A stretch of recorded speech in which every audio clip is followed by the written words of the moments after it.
Good morning, everyone. I want to say a few words to you about the letter that you're going to be reading this week from Mary Wortley Montague. In that letter, she is describing a technique for inoculating against smallpox, a technique that she had observed while she was living with her husband in what would be modern day Turkey. As an aside, her husband was named ambassador to the Ottoman Empire in 1717, so she lived abroad with him for about 5 years. And this is one of many letters that she wrote and then published, which offered her observations of, the culture and experiences that she had while living abroad. And Montague's letter is, and just the issue of smallpox, is a really interesting counterpoint to Defoe's Journal of the Plague Year in a couple of different ways. The first is biographical. Mary Wortley Montague was born in England in 1689, and she lived until 1762. So she was Defoe's contemporary, but they both came from and wrote to very, very different socioeconomic groups. Defoe was born to middle and class parents. He was middle class himself. He had a career in trade and also in journalism, and his writing really derives from the experiences of someone who came from and lived within middle class urban life within London. By contrast, Montague was an aristocrat. Her father had been named an earl right after she was born. He was also a member of parliament. And she ended up marrying someone who was a member of parliament, someone who obviously was sort of so high up in the government that he got named as an ambassador. And Montague was very well educated in a period in which women were usually not at all well educated. Typically, women in the 18th century, even very wealthy women, were really taught the basics. So, reading, writing, some arithmetic, and actually sewing. That was the other big thing that women learned. But by contrast, Montague had received a pretty expensive and extensive education, including an education in the classics, which was a type of material that was typically only reserved for wealthy young men to learn. Montague, as an adult, was also a very active member of a very kind of high end literary and intellectual group, one that was almost entirely populated by men. So she herself was well born. She moved within well born groups, including well born literary groups. But there's also a difference in terms of the two texts that you're looking at, both in terms of content and also in terms of purpose. So Defoe's Journal of the Plague Year is a fictional account of an actual historical event, which was this devastating plague that tore through London in 1665. Montague's letter, though, is not a work of fiction. Montague's letter is an, actual firsthand account of an actual procedure that she saw done while she was in the Ottoman court in order to inoculate against smallpox.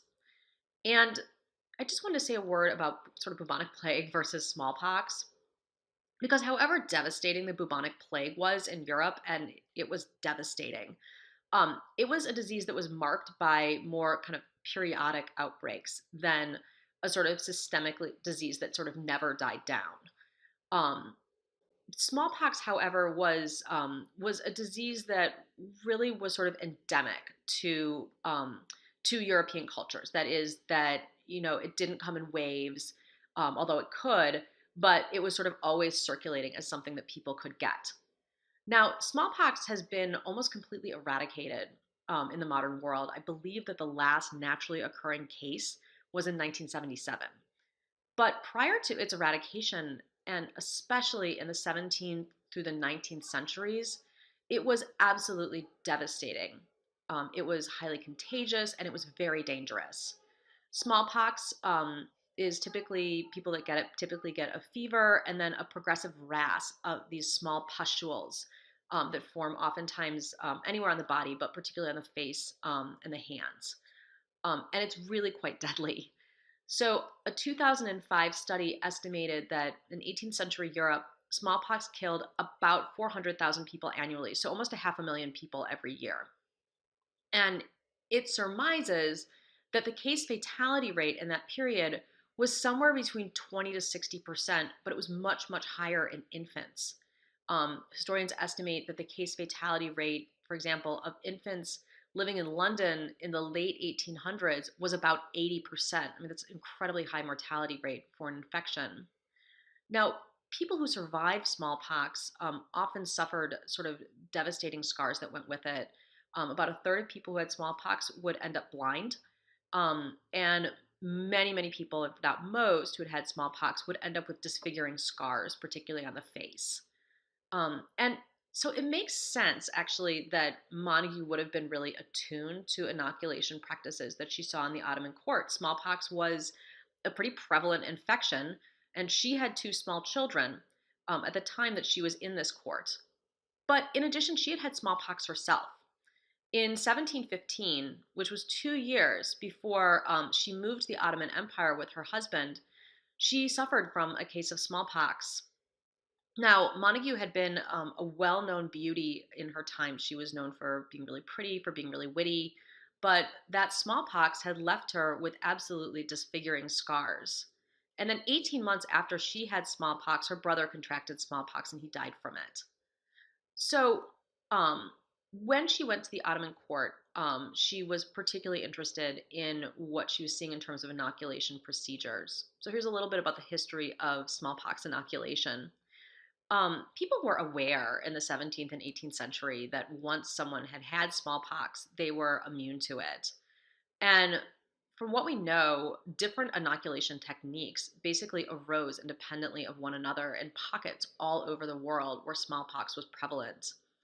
The practice in Turkey that she observes in her letter was one where a small amount of smallpox material was applied to the skin via a lancet. It's called variolation. And while it seems kind of grotesque that you would, apply like live smallpox to someone's skin, it lowered the fatality rate significantly.